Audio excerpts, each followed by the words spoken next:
Hi, my name is Abigail Oguich, and this is my reading strategy presentation for Education 221 Content Area Reading and Differentiated Teaching and Learning, Summer 2025. In this presentation, I'll be discussing closed reading, a powerful strategy that supports student comprehension in all secondary content areas. What is closed reading? It is a structured reading strategy where students reread a short, complex text multiple times, each with a distinct purpose. The goal is to build deep comprehension through attention to language, structure, and meaning. Students annotate the text, answer guided questions, and engage in discussion to make meaning from the reading.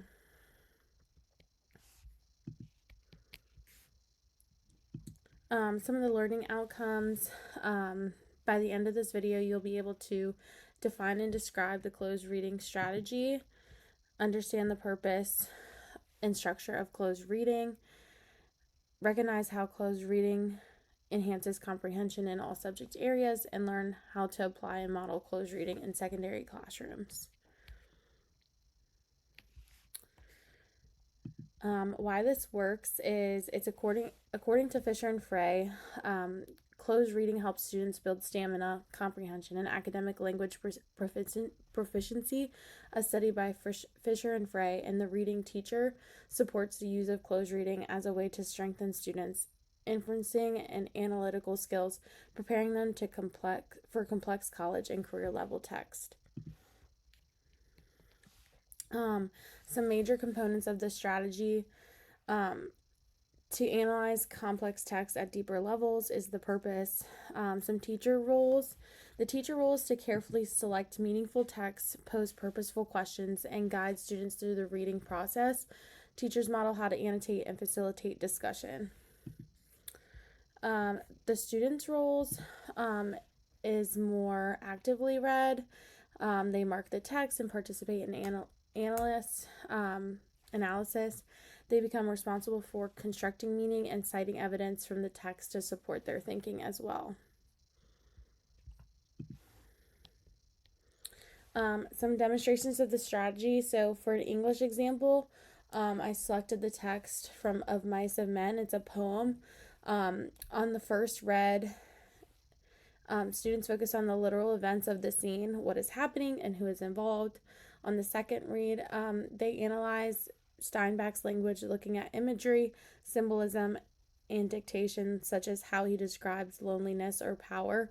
On the third read, they evaluate deeper themes like American dream or discrimination or isolation. So each read is in a deeper level. For the social studies example, the closed reading can help students analyze important historical documents like the Gettysburg Address. So for the first read, it's just like a general understanding.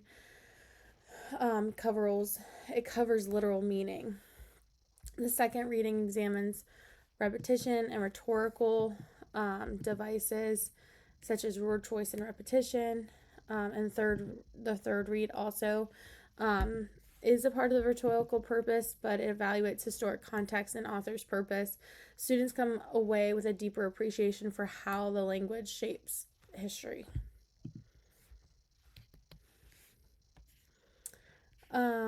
Conclusion. Some benefits across the curriculum: enhances critical thinking in all subjects. It builds vocabulary and academic language.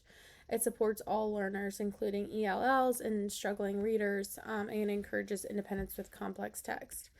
Closed readings benefits all content areas, and it's also beneficial for everyone, like I said, who better understand the language, patterns, and meaning through repeated reading and discussion. So not just once, but multiple times.